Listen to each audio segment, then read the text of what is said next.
So you mentioned earlier that in prison you were a subversive. A lot of people might not understand that, and some people have seen the Bronson movie. That's what came to mind in my head when you said subversive. Is that correct? And did you have a particular way of waging war on the guards? What happened? What happens? What they do is called good order and discipline. Rule 43. Rule 43 means you put down most prisons when you come to jail. So I'll come to a long term jail because I've done quite a lot of things. They'll go to me, "You're a figurehead. We think you're trouble," and they put you in a block, which is called subversive, which comes under Rule 43.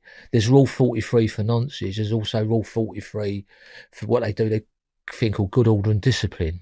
What they do, you have to go between a board, which is for 28 days, and they say, "Can you go back on the wing?" And they say, "No, they have to sign you off." So what they do, they say, "So you have to go through three governors," and they say, "No, we're going to keep you down here because we believe you're involved in activities." Usually the activities really to get the screws, how we used to do the screws, like, obviously they're the only ones who actually touch your door, like you lock doors. So what you used to get, like, someone lump of shit and just do every door down the thing. So the old screws come up, bump. You just watch their faces sort of like go to turn the handle, put the key in and go, and there's all shit on the handles. That's the other way they didn't like. The best one was, like, at the time we used to have flasks. And what used to get someone, get the flasks, put all, like, go shit in a flask, basically, like the glass. You used to take the glass out and you used to go and give, like, a cut phone cards at the time to the junkies. All of a sudden, a screw would be standing there, and bang, and that's to go off like bombs, like glass, shit everywhere. Like when I was in Whitemore, they had a lockdown, and it literally brought the screws to their knees. They're doing the shit ups, and the famous one is when I actually got done for it before. I was in I landed. It's a funny story, really. I'll get to when I've just after I got moved, we got moved from Brixton, and they moved me to Parkhurst. But I thought I was going Parkhurst, but they took me to Albany. And this Albany was one of the worst jails at the time. I didn't like Albany at all.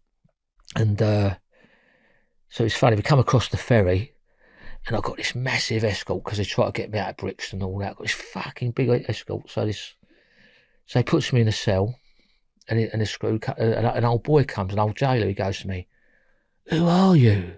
Who are you?" He says, "I've never seen an escort like it." Meaning I've got, like, all armed police everywhere and take me across on the ferry and everything. So he's going to me, "Who are you?" He said, "What are you in for?" And I went, "Don't tell no one, mate." He went, "What's that?" He went, "Shoplifting." So the old boy sort of looked at me like that, sort of looked at me and sort of say, he sort of like, oh, he went, and he started laughing. He realised it was a joke, like, and then anyway, they put me to a place called Albany. So I goes in, I didn't like it. I thought, fuck it. And the best way to get out of prison or do a screw is shit them up, right? Now, when you shit screw up, what you do, you have a whip round. So you go around all the cons and they all have a pony, and they put in a bucket and you stir it around, piss, shit, and everything like that. And you give it a good old stir, right? And so I'm in there. So there was this. So I thought, well, how the fuck I want to get out of here? I want to go to Parkhurst. I don't want to stay in Albany. I want to go to Parkhurst, right? So I applied. They said, "No, you're going to stay here." So I thought, I'm not staying here. So I come out on the wing. So I went out, said to the boys, said, "Right, let's have a shit round." So they were all shit in the bucket and that. So I woke up in the morning. I thought, I'd get me breakfast first. Waited, got me breakfast. And I thought, the next time I'm out, I'm going to shit a screw up, right? So, and in Long Lartin, it was like, no, in Albany, it was like corners it was. So I was waiting. And anyway, the screw was standing. The door opened up. I thought, here we go. So the screw was just standing. I walked up, put a bucket of shit literally on the top of his head. Went like that. Mind you, I got done and all. I didn't realise he was going to hit me and all. I went like that on his head, sort of thing. And then as I took the bucket off, I just hit him on the head with a bucket a couple of times, right? So I thought, oh, fuck, I'm going to get smashed to bits here, right? Anyway, the right bell went, everything. Everyone's going, bang up, bang up. So the old screw, he got it in his eyes, in his ears, got the fucking lot. And I don't realise I've been shitted up myself, like, so I've got it and all. So imagine how they take me down the block. I think I'm going to get kicked to fuck. They didn't touch me. I couldn't believe it. Just put me in the block, kept me down there for 4 weeks, 5 weeks. I think I lost 5 months thingy, which didn't bother me because I knew I was going to get it back. I ended up in Parkhurst, which I was there for 2 years, 8 months. So it was the best shit up I've ever done, and it got me time back, So, and then obviously, when you asked me about prisons, like I said, there was when Strangeways went. Alan Lord and another kid, they battered him. They made him into a vegetable. Basically, the other one, he got 10 years. We interviewed Alan Lord, me and Wildman, Yeah, up nice north. bloke, Alan. Yeah, hell of a story where he's on the run, running through windows and jumping through windows and stuff. Yeah, they've done well there. Yeah. So when Strangeways went, there was about 25 prisons went with it, and we was one of them. I got moved to. I was in a place called Full Sutton, and there's some nonce. He'd done 2 kids, and 2 kids went to stab him. He got the knife off and stabbed the 2 kids. Anyway, mysteriously, this kid who'd done the 2 things, he got hit with a rolling pin across his nose and knocked out like that, and he got battered. Anyway, so they believed it was me and a couple of other people. Anyway, so all of a sudden the door's gone. It's really funny, really, because you have wedges in the time. You have wedges in prison. So I had a wedge in. All of a sudden the door went. This is about 5 a.m, like that. So I thought, fuck, I was laying on the bed. So I knew, as soon as you hear the bang, you know, the riot shield, the fucking helmets and all that, I could hear all the helmets moving up and all that. So that's when they take you out the cell. And there's all lined up like imagine Roman Centurion soldiers. And I think, someone's going to batter me. I'm going to get with a truncheon here and all that, right? So anyway, so they marched me out. I come out the cell and they walked me down now. And I thought someone's going to hit me with a baton, and they just put me in a van. At the time, I was going, but they didn't have A vans. They just had an ordinary coach, but you was handcuffed like that. So he goes to me, I'll go in Lincoln, this Lincoln block, right, which was where they bash you up. This Lincoln block was notorious for. If you went Lincoln block, as soon as you landed there, you got a kick in. But I got this fucking massive big escort with me because of the trouble I had with Brixton, all the trouble I've had. I got a massive escort. So Screw goes to me, you know what, you're going there, don't you? And I went, why? He went, you're going to get dealt with. I went, why do you think I'm going like this, mate, you fucking prick, right? Anyway, so I gets to the prison, which was a local prison. They're like little old prisons. So because I was a double A cat, and I'm stamped not to go to local prisons, right? So the old Bill now confused. Where they rushed us out in the riots, they've put in, like, I'm not allowed to be there. So they've got the old Bill actually come in with me to the prison and took me into the segregation unit. As I walked through the door, it was all screwed with their hats down like that, all waiting to give me going to bash me up, weren't they? All going to fucking beat the shit out of me. Because I walked in with the armed police to put me in the block, and I can hear over the controls going, he's not supposed to be here. Why is this man at a local prison? Because I'm not allowed, because of the escape from Brixton. And I'm a double A cat, which they don't take like double A cats in a local prison. So I gets in there, they puts me in the block. So it's the first time really I was pleased to see armed police, because they brought me in there, and all of a sudden the door opens up. This fucking great big screw comes in, a prison governor. He's got great big hairy chops down here. He has like a farmer. And he goes to me, you're lucky. I went, fuck off. And I heard a voice go, is that you, Vic? And I heard another voice, is that you, Vic? Because now all the rioters have ended up in Lincoln Block. So there's about 20 of us in there, all the riot kids are in there like that. I mean, you fucking touch him. And all the screws are going, what the fuck's going on here? They're not, because they're under control, this control unit, everyone's scared to fucking say boo in there. And all of a sudden you've got 20 geezers all giving it, fuck you, when we get out this door, we're going to fucking iron you out and all that. So the screws are like fucking pricking it like that. So I said, so out in the middle, it goes, right, it's in the morning. They kept me there for, I think it was like 2 days they kept me there for. So he goes, when you open the door, throw your food over the screws. Lucky for me, right, I was about 7 cells down. So when the door opened up, I could hear, and then a big rush, all goes, big fight, and all that going on. Also wrap him up, put him in a strong box. The second door, all over. Also trying to get to me, they've got no more strong boxes. I think that's the first time I was so fucking lucky. Anyway, so they just melted the screws. So they started giving them gym. And when I got flew out there, it was the best thing they ever done, because we actually changed Lincoln Control Unit for con sticking together, which was like, con stick together got their own power. You don't stick together, you're fucked. It's like out here, you don't stick together, you're fucked. Do you know what I mean? And that's how when con stick together, you can win things. When you don't, you've got grasses, you've got this, you've got that. And that was a big telling story for us, because when Strangeways went, that altered the prison system. We got TVs. They come up to Parkhurst, apparently, when we was in there, I was asking, what if you had TVs, would it alter your thing? And it was like a filter through with the TVs. on the phones because people never had TVs. We never had a TV. I had a bucket and a little Roberts radio. That's all I had.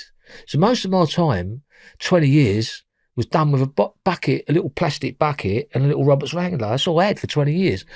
Locked up 23 hours a day, you know, and you wonder why you're fucking normal, like, you know? One of the most common questions that gets sent in is what happens to sex offenders in various prisons. So in Arizona, it's KOS, kill on sight. Did you have any other stories of things that happened? Well, he come on, we was in Parkhurst and there was a fella called this one was called Donald Nilsson. He'd killed 13 kids. It was like 15 kids he had killed. He chopped them up, drugged them, and then chopped them up and killed them. Do you remember him? They found all the dead bodies all the dead bodies in the drain. Do you remember? I remember that name. I can't remember all the details. And then what happened? Good thing with Parkhurst, right? As soon as you come to Parkhurst, it was like a thing. If you was a bacon bonce, normal people would get a blue plate. A sex offender would get a yellow plate. So when you come out. So what happens when you got to reception, so when you landed in the prison, when you come down for your breakfast in the morning, as soon as you knew that yellow plate, you knew it was a sex offender, right? So by the time they got from their cells to the camp where you used to get served food, he'd either get it with a snooker ball, smashed over with something. Like, that's what happened to Donald Nilsson. As soon as he walked in there, they went, fucking Donald Nilsson's here. And he was quite tall, this Donald Nilsson. I was quite shocked, the one who killed the 15 kids. So I was on level 2 and he was on level 1. This was in Parker's. I leant over like that. I went, you fucking animal cunt. And with that, mate, there was chins, fucking snooker balls. Like that, he ran up, put straight on the numbers. We wouldn't have, that was a good thing with Parker's. You never had no sex offenders or no bad cunts in there, right? Because as soon as you met, we had committees, and what happens, you'd come in there and they'd go, where's your statements, mate? Unless they knew you, he was all right. But then, say like he walked in, they didn't know. He said, let's have a look at your depositions. And that's how Parkhurst was when I was there at the time. And it was like one of the most staunchest jails there was in the British system. You know, like you was vetted by your own cons. You know, today they let anyone on the wings do anything, don't they? Who were the highest profile prisoners you were housed with? Well-known ones? Well-known, like Bronson, yeah. Yeah, there was Charlie, there was Kenny and all of them really. Anyone really. IRA. We got a lot of Ian Blink MacDonald fans watch these videos. Got any Blink stories? Oh, me and him were like pissheads. We used to love a drop of hooch, me and Ian. And then we was in Franklin's, and every time I bumped into him, we used to go in the cells and we used to make our own hooch. And we used to get fucking pissed as farts. That's how I'd done most of my prison sentence. When we was out on the wings, you could have a drink. You could make your drink out of pure orange. You get a bit of yeast. And we used to make our own drinks and it, you know. And that's how I got through my prison system. Every Saturday it'd be like, it's funny because, you know, mysteriously someone had a daughter. Anyway, so we was in Parkhurst and they got congratulated, but the party went on, we banged up at 9, it went on to about 11 o'clock that night. And it was like, and the daughter was, anyway, the jail didn't get smashed up, anyway, I fucking nearly got moved and all that. And it was like, best time you could have in prison was Parkhurst, without a doubt, you know. I like Parkhurst. Didn't Blink tell us a story about doing ecstasy in prison? Eckies. I think he was talking about some crazy stuff like that. Yeah. Yeah, no, like with me, I was just hooch. Hooch. Yeah. So in Arizona, we cooked it because the wall was hot, Sonoran Desert, and you have to burp the bag. That's how it fermented because of the heat. Yeah. How do you cook it in the UK if it's not hot? What we used to do is get pure orange juice and get yeast in. You can make yeast, bread yeast, and that in your front. It used to come out like a vodka orange. It was brilliant. I was a brew monster. And when I was in Franklin, we used to get dustbins, get all the yeast from the prisons for the bread yeast to make fucking big, you know, the big black dustbins. We used to make a hooch full of that, so I used to do the whole wing. We were all out there partying and all that. Things have changed now though, but that was fun. We did have a good time. The best time you could have in prison was then, you know. We used to have good times. I think prison's changed so much now, you know, but that's how I got through my time drinking hooch, basically. So you mentioned some of the guard brutality already. Are there any other stories that you've not told us of guard brutality? I think my personal opinion, we had nothing. I didn't really talk to Screws. I wasn't really, you had a lot of people, I'd hate to say it, like fucking by their first names, best friends and all that shit, but I wasn't really, I didn't like them, they didn't like me. So really, basically, just bullies. Really, basically. I went to Liverpool. I mean, that was probably one of the worst places I've ever seen. Is that Walton? Yeah, that was a fucking. Oh mate, I walked through the doors on you. Want to try and smash you up, and then most prisons have got their DST team. See, now we're going back to George Floyd. Now, when on the videos, they actually show you grabbing a prisoner around the neck like that and dragging him out the cells. That's how they do it, right? Now, you know what's just happened to George Floyd. 9 minutes, they had him around the neck and killed him. That was disgusting, right? That goes on all the time. That goes on in the prison system. And the good thing about what's going on at the moment, what's all these things, what they're doing, can change the system. They're not allowed to do headlocks no more. So the more they stand up for themselves, the better for us. Not just blacks or whites, all together. We've got to stick together. And if it stops police brutality and the way they do things, like picking on people, you know, the way they rough you up and all that, and they do rough you up. I mean, I was standing at court, and it was a right flash one, and he wanted to pick a fight with me for some unknown reason. You could see it, like, you know, don't do this, don't do that. He tried to grab me like that. I just took his arm over like that. Another cop grab, took his arm over like that. Another one swept him down the floor. I went, leave it out. And he was trying to chicken me up, you know. And that was for nothing. That's because, like, and then the worst kicking I had, I got 3 years, and the screw was sitting next to me. I got done for a stabbing, and the screw sitting next to me was right through the case. You know, my families can't give me this, give me that.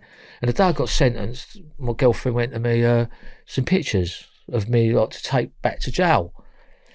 So as I went to take the pictures, the screw smashed my hand. So as I went like that, I naturally went, it's called a racken. Like that, that's all it was, that. But when I hit him, I hit him on the side of the head there. So he's gone down. So I thought, oh, fuck. So he's got up, like, so I grabbed him like that, and the right bells went. This is Snaresbrook Crown Court, when I got 3 years. So I thought, oh, fuck. So I know what's going to happen now. So I ended up in Wandsworth. So they put me in this box. It was like a metal box. And look, the lid come down.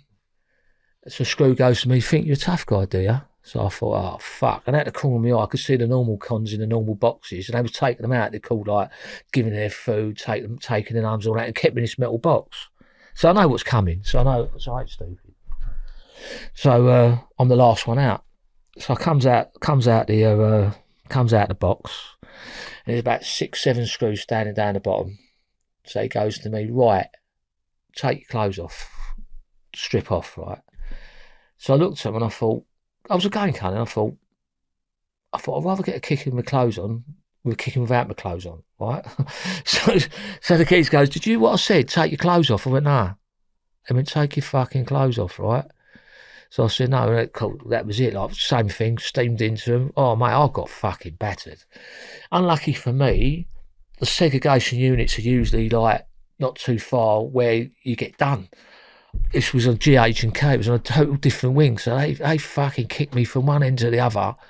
So I was in Wandsworth. I was down the block for 6 months. I had block visits for 6 months. I mean, when they battered me, I mean, and what they did, I had the kick in. Then they went away, and about half hour later, the door opened up again, and they had this mattress. They didn't have right things at the time, and he run me against the wall, these screws, and the only thing sticking out was me leg like that. And he had a truncheon. He was smashing my ankle, and you know, and I ain't joking. You get it on your ankle with a truncheon about 3 or 4 times. I had a leg like that, and my leg didn't heal for 18 months. I could hardly do anything for 18 months. And I think that was probably the most bad, and you know, I've been nosed where I had rings smashed in my face, but I think that was probably the worst I've got hurt in prison. You know what I mean? And like most of the time, you know, they look, if you're gonna hit one, you're gonna hit it back. Put it that way. So you know, you're gonna smack a screw, they're gonna smack you back. So as soon as you smack a screw, you know you're gonna get a kick in. Most of the time, when you did have confrontations with screws, you know, like. Some go, right, and some want to hurt you, do you know what I mean? But, like, they think you can have a row. And see, the trouble is when you're taking on someone who's in prison and they know you liked, it's very unlikely they're going to beat you up. But if you're not liked and no one likes you in the prison system, they'll beat you up, put it that way. Do you know what I mean? That's how I see prison. You know, like you can get bullied, and what I didn't like towards the end, because of these druggy cunts, they make you squat. And then I got acquitted at Winchester, and this kid, as I landed, someone had cut himself up, and the screw went to me. Oh, so and so just cut himself up, and he didn't do a good job, did he? And I looked at him, I thought, you fucking for real, mate? He's chopped himself up, and he said he didn't do a good job. I'm getting released the next morning, and then another screw guy, we tried to hang himself, didn't do a good job, did he? And I thought, hold on, mate, you're supposed to be looking after these people. They're fucking chopping themselves up, killing themselves, and because they ain't killed themselves, they haven't done a good job. I thought, who's the animal, me or you? It's true, isn't it? Psychopath. Yeah. What about Charles Bronson stories then? Well, he's what he is, isn't he? He's the man, isn't he? But I'm not being funny. With Charlie, he hasn't killed anyone. He hasn't hurt anyone. How can you keep him banged up for all these years? I mean, if he'd have killed someone, I can understand it. He don't deserve to be in prison. Never in a million years. You know what I mean? So at the end, sort of, look, he deserves to be in prison, but it's time to let him out now. He's got to come out, hasn't he? He's got to come out. He hasn't killed anyone. I mean, it's fucking disgusting what they're doing and keeping him in a cage. He's another one who could take to the side. He's a brilliant artist. Get some universities. Let him take him out to universities. Let him do his paintings. Try to understand the fella, not fucking keep him in a cage. Because that's what they do. And underneath that Charlie Bronson, he's a fucking gentleman. He really is a nice bloke. I liked him. I thought he was all right. Did you ever work out with him? He had a different workout. He loves press-ups and things like that, or more bar and things like that, and bag work. He's more like press-ups, a press-up nut, isn't he? And did you see the guards attack him? Oh, mate, yeah, he's got that mad strength, and he's got that mad strength. But like I say, I just like to see him released.